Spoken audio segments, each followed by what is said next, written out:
Class 12 physics में आज हम यहाँ पर यूनिट 4 वैद्युत चुंबकीय प्रेरण तथा प्रत्यावर्ती धारा से इम्पॉर्टेंट क्वेश्चंस के बारे में डिस्कस करेंगे जो आपके बोर्ड एग्ज़ाम में पूछे गए।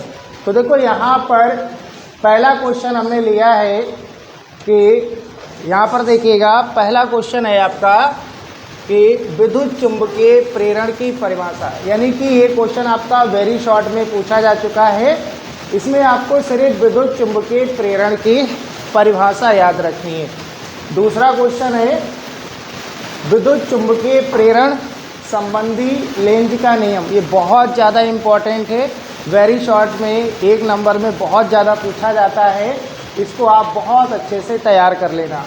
देखो तीसरा क्वेश्चन यहाँ पर वेरी शॉर्ट के लिए मोस्ट इम्पॉर्टेंट रहेगा।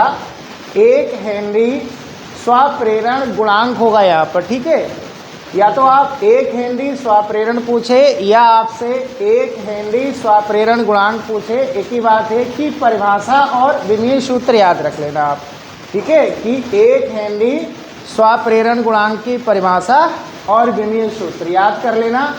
ये बहुत ज़्यादा 1 नंबर में क्वेश्चन पूछा जाता है। और देखो सेम है आपका 1 हेनरी अन्यून प्रेरण गुणांक की परिभाषा और विमीय सूत्र, तो दोनों में विमीय सूत्र समान ही रहेंगे। आपको बस परिभाषा में थोड़ा चेंज आएगा, ये स्वप्रेरण गुणांक है और ये अन्यून प्रेरण गुणांक है। उसके बाद देखो क्वेश्चन नंबर 5 है कि विद्युत चुंबकीय प्रेरण संबंधी फैराडे के नियम। ये आपका शॉर्ट क्वेश्चन के लिए इम्पोर्टेंट रहेगा, शॉर्ट क्वेश्चन में पूछा जाता है। नेक्स्ट है आपका क्वेश्चन नंबर 6। देखो क्वेश्चन नंबर यहाँ पे 6 है कि स्वप्रेरण तथा स्वप्रेरण गुणांक, यानी कि आपको स्वप्रेरण तैयार करना है और स्वप्रेरण गुणांक। और यहाँ पर हमने एक क्वेश्चन और प्लस किया है कि एक लंबी धारावाही परिनालिका के स्वप्रेरकत्व का सूत्र पूछता है। तो ध्यान रखना, अगर आपसे एक लंबी धारावाही परिनालिका के स्वप्रेरकत्व का सूत्र पूछता है तो इसमें आपको प्रूफ करना पड़ेगा L = μ0 n² और A/L। ये ध्यान रखना बेटा, क्योंकि अगर आपने यहाँ पर सिर्फ स्वप्रेरण गुणांक तक किया तो फिर आपको मार्क्स पूरे नहीं मिलेंगे। ये ध्यान रखना, अगर आपसे एक लंबी धारावाही परिनालिका के लिए स्वप्रेरकत्व पूछता है तो आपको प्रूफ करना है L = μ0 n² A/L।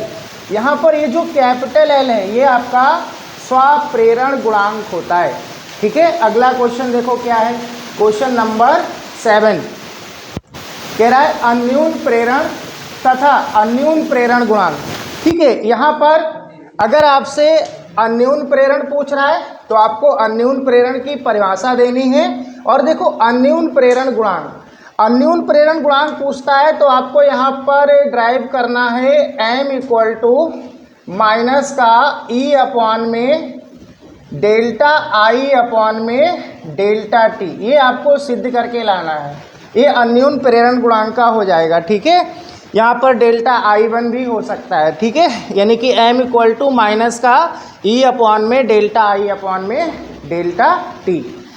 अब देखो ये भी क्वेश्चन यहाँ से पूछा जाता है, जबकि इससे ज़्यादा ये वाला इम्पोर्टेंट है अन्यून प्रेरकत्व का, लेकिन आपको मालूम होना चाहिए कि इसमें हमें प्रूफ क्या करना है। तो अगला क्वेश्चन है, देखो यहाँ पर 2 समाक्ष परिनालिकाओं के बीच अन्यून प्रेरकत्व, ठीक है, डिफरेंट है, ये अलग है और ये वाला क्वेश्चन अलग है। तो इसमें आपको प्रूफ करके लाना है m = πr² μ0 n1 n2/L, ये आएगा। देखो अगर आपसे 2 समक्ष परिनालिकाओं के बीच अन्यून प्रेरण गुणांक पूछता है या अन्यून प्रेरकत्व पूछता है तो आपको प्रूफ करना है m = πr² μ n1 n2/L²। और आप ध्यान रखना, चाहे अन्यून प्रेरण गुणांक हो या स्वप्रेरण गुणांक हो, दोनों का मात्रक हेनरी ही रहेगा। अगला क्वेश्चन है क्वेश्चन नंबर 9, ये आपका वेरी शॉर्ट में पूछा जाता है कि शक्ति गुणांक की परिभाषा दीजिए या फिर बाटहीन धारा की परिभाषा। तो दोनों की आपको सिर्फ परिभाषा याद रखनी है, ठीक है।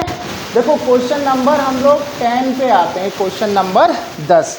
क्वेश्चन नंबर 10 है आपका कि प्रत्यावर्ती धारा का शिखर मान, यानी कि आपको प्रत्यावर्ती धारा का शिखर मान की परिभाषा याद रखनी है और प्रत्यावर्ती धारा का वर्ग माध्य मूल मान का व्यंजक, यानी कि प्रत्यावर्ती धारा का वर्ग माध्य मूल मान का व्यंजक आपको तैयार करना है। और ये होता है I/R/MS equal to I0 upon में √2।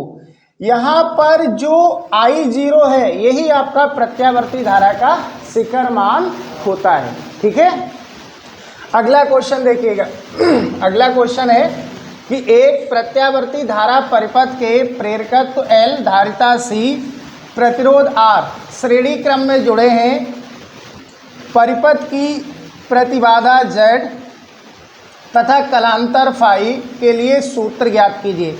यानी कि हमें LCR सर्किट दिया है, LCR परिपथ, उसमें हमें Z का सूत्र निकालना है और कलांतर फाई का सूत्र निकालना है यहाँ पर।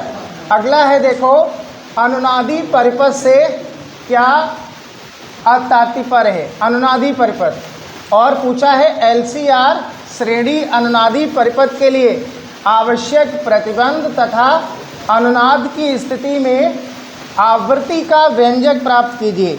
तो यहाँ पर जब आप आवृत्ति का व्यंजक निकालेंगे तो देखो F यहाँ पर आवृत्ति है और ये होगा F equal to 1/2 pi √LC, ठीक है। LCR परिपथ में अगर आप आवृत्ति निकालेंगे तो F इक्वल टू आएगा 1/2 पाई √LC।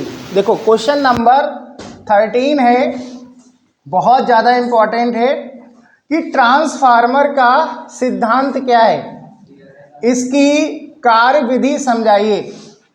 उच्चाई तथा अपचाई ट्रांसफार्मर में क्या अंतर है, मतलब अंतर उल्लेखित कीजिए तथा ट्रांसफार्मर में होने वाली ऊर्जा हानि का या ऊर्जा हानियों का विवरण दीजिए।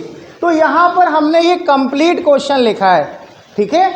इतना आपसे पूछा नहीं जाएगा, आपसे यहाँ पर जो पूछा जाए आपको वही करना है, ठीक है। कि ट्रांसफार्मर का सिद्धांत, कार्यविधि, और अगर इसके प्रकार पूछे जाते हैं तो आपको उच्चाई और अपचाई तक करना है।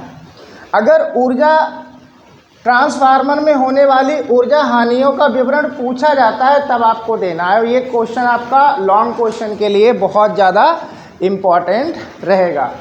अगला देखो लास्ट क्वेश्चन है, देखिएगा यहाँ पर लास्ट क्वेश्चन है आपका कि प्रत्यावर्ती जनित्र या डायनमो का सिद्धांत कार्य प्रणाली को चित्र द्वारा समझाइए। तो ये क्वेश्चन आप कर लेना, बहुत ही ज़्यादा इम्पोर्टेंट हैं। और यहाँ पर जो हमने क्वेश्चन मेंशन किए हैं ये आपके सभी बोर्ड एग्ज़ाम में पूछे गए हैं। ये यूनिट 4 के कंप्लीट इम्पोर्टेंट क्वेश्चन हैं। इससे पहले हम यूनिट 1, 2 और 3 के इम्पोर्टेंट क्वेश्चंस की रिकॉर्डिंग कर चुके हैं, आप उनको प्लेलिस्ट से देख सकते हो।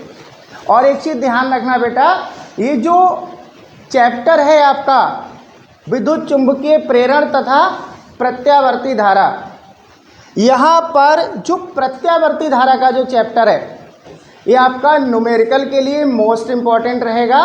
तो आप लोग प्रत्यावर्ती धारा के न्यूमेरिकल्स ज़रूर कर लेना, क्योंकि यहाँ से ज़्यादातर एक न्यूमेरिकल पूछा जाता है शॉर्ट में या फिर लॉन्ग क्वेश्चन में।